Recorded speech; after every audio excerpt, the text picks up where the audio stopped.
Alors, pourquoi est-ce que les Français devront aller faire la guerre? Je dis bien devront, hein, pas j'utilise bien le terme devoir et non pouvoir ou vouloir, non. Parce que là, il s'agit pas de je veux, je peux, non, pas du tout, non. Là, il faudra y aller les cocos. Et pourquoi? Ben parce que c'est comme ça. Enfin, c'est une transaction financière. Hein. Peu importe contre la qui, hein, poupou, enfin, peu importe. Il faut faire la guerre. Et pas pour défendre la démocratie, ses acquis sociaux, enfin, le niveau de vie. Non, non, c'est comme ça. On n'a pas le choix. On est obligé d'aller les faire parce que, ben, on est, enfin, enfin, attendez, je vais vous l'expliquer. Je vais vous donner un exemple.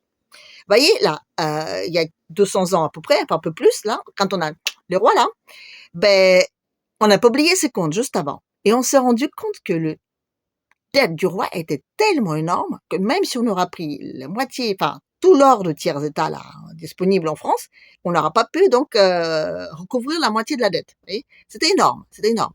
C'est moins énorme qu'aujourd'hui, mais enfin, c'était quand même énorme. Bon. Donc, on coupe la tête du roi, d'accord, toute sa famille, tout ça, à la poubelle, mais le problème, c'est que c'est pas parce qu'on coupe la tête du roi qu'on se débarrasse de sa dette. Non, non. Ce que je veux dire, c'est que le petit prince, là, on va bien l'enlever et mettre quelqu'un d'autre à sa place. La dette, elle est toujours là. Hein. Les créanciers, ils sont tout le temps là, en train de dire, là, là, les pépettes, les pépettes.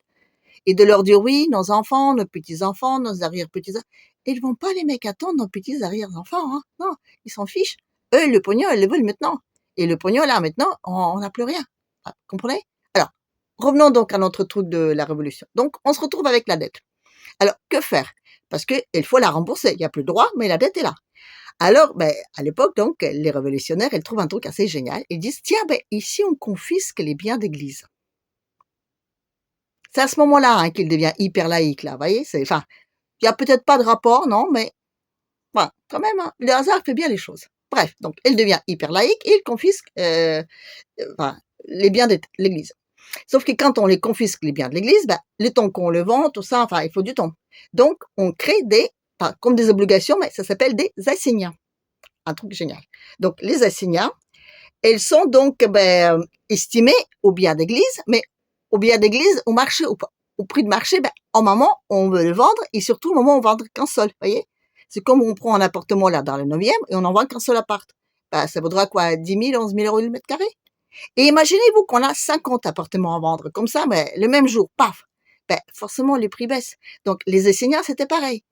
On a fait l'estimation au plus haut, donc on les a publiés, on les a distribués joyeusement, et ils ont baissé leur valeur parce que les prix de biens sont baissés. Donc, vous voyez, voilà.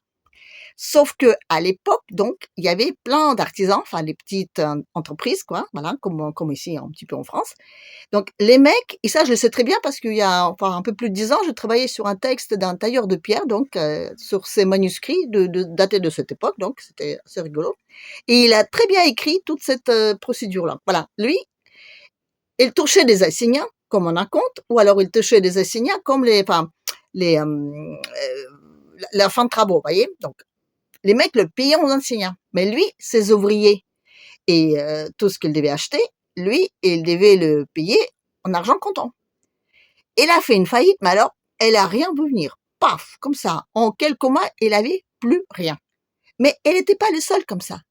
Toute la France, enfin, tous les mecs, tous les artisans, toute la petite industrie, finalement, ils ont tous fait faillite. Donc, on se retrouve avec la dette, plus d'argent qui rentre parce que, toute l'industrie, enfin, française, elle est complètement capote, hein. Merci les bonnes idées de mecs qui prennent les décisions quand il s'agit de faire, voilà, de faire des bêtises. Et puis donc, plus qui que ce soit responsable, puisque le roi, voilà. Donc qu'est-ce qu'on fait? Qu'est-ce qu'on fait? Qu'est-ce qu'on fait? Qu'est-ce qu'on fait? Qu'est-ce qu'on fait? Qu'est-ce qu'on fait? Qu'est-ce qu'on fait? Et là, merci monsieur Bonaparte. Les guerres de Napoléon ont servi qu'à ça, rentrer l'argent dans les caisses de l'État. Et vous savez qu'aujourd'hui, ben, à l'école française, là, dans les programmes scolaires, il n'y a plus de Napoléon. Ça fait depuis au moins 10 ans qu'on n'étudie plus le Napoléon à l'école. Bon, ça doit pas être un mec important pour la France, ça doit être ça, je pense parce que bon, c'est normal, on l'étudie pas, on l'étudie pas. Enfin, cela dit, quand même, il faut quand même pas oublier, enfin, encore une fois, a fait du hasard, Napoléon, là, donc elle a fait plein de guerres en Europe, donc elle a amassé plein d'argent, donc la caisse de l'État, hein. Et c'est qui l'a battu? Qui c'est qui l'a battu? Qui c'est qui l'a battu? Qui c'est l'a battu, hein? Enfin, c'est les ancêtres de Poupou, voilà. Donc, faites gaffe quand même les mecs, hein. Enfin, on a déjà des, enfin, bah, même si on l'étudie plus à l'école, ce sont les faits qui ont lieu, voilà. Donc, alors, donc, je reviens quand même à, voilà. Aujourd'hui, on a une dette colossale. La France doit faire des sacrées économies. Mais peu importe quelle économie qu'il fasse aujourd'hui, elle ne peut pas la rembourser, la dette. C'est une dette qui n'est pas remboursable, vous comprenez? Là, aujourd'hui, la France emprunte de l'argent pour rembourser les agios de la dette. Enfin, je veux dire, c'est trop énorme. C'est beaucoup trop énorme. Donc, que faire? Ben, déjà, les économies, il faut, donc, le chômage, il faut pas le payer. Donc, il faut plus payer les mecs qui sont au chômage. Non, c'est pas possible. Les retraites, ben, bon, moins possible. Tous les acquis sociaux dans les RSA, les RSI, les trucs, machin, tout ça. Non, non. Donc, tous ces mecs-là, ils vont faire quoi? Quand ils auront plus rien à manger? Ben, ils vont aller s'engager. C'est normal. Voilà. Ils vont aller s'engager. L'État, il va faire des sacrées économies. Les mecs, ils vont aller s'engager. Avec un peu de gentillesse, ils vont tous mourir à la guerre, à la guerre. Vous voyez? Voilà. Joyeusement, joyeusement, ils vont tous aller, hein, pour contre les méchants Poutine. Parce que là, le lavage de cerveau, quand ils ont tué Navalny. Ils ont tué, on n'a pas de preuves, on s'en fout, on sait que c'est. Donc, hein, il faut venger Navalny. Alors, les mecs, hein, voilà, donc, hein. Vous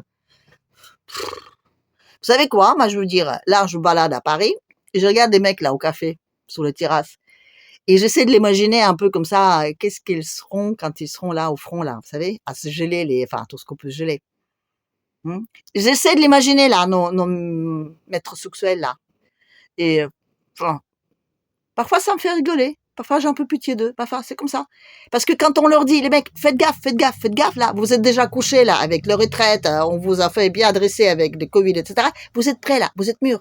Mais quand on leur dit, même quand on leur dit, bah, attendez, regardez les vidéos, regardez les trucs, enfin, on vous explique comment ça marche. Ah, bah, attends, ça dure 10 minutes. 10 minutes? Enfin, attendez, là. Enfin, moi, je me coltine des trucs qui durent 5 heures pour un petit peu, enfin, être au courant de ce qui se passe.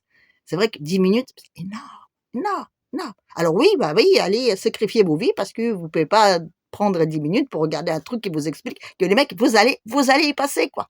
Vous allez y passer parce que là, on a un créancier qui nous oblige de payer en nature ce qu'on peut pas payer autrement. Voilà. Enfin, on a déjà eu des précédents. Sauf qu'à l'époque, le petit Bonaparte, l'argent qu'il a rentré dans la caisse, c'était pour son pays. Là, le pognon qu'on va rentrer dans les caisses, ça ne sera pas pour la France, non, non, non. Ça veut dire qu'on sera toujours quand même en doute, on fera juste des économies. Bon, on va éliminer un quart de glandeux, là, enfin, qui sont là-bas, dans le bon lieu, à se taper dessus. Au moins, ils vont taper sur les rues, ce sera plus, enfin, au moins utile. D'accord, on est d'accord. Donc, oui, oui, oui, on va à la guerre, à la guerre, à la guerre. Ah, qu'est-ce que vous voulez que je vous dise, hein? Voilà, enfin, 10 minutes pour un peu comprendre et dire, merde, là, c'est grave, quoi. C'est grave, maintenant. Alors, voilà. Allez, à la prochaine.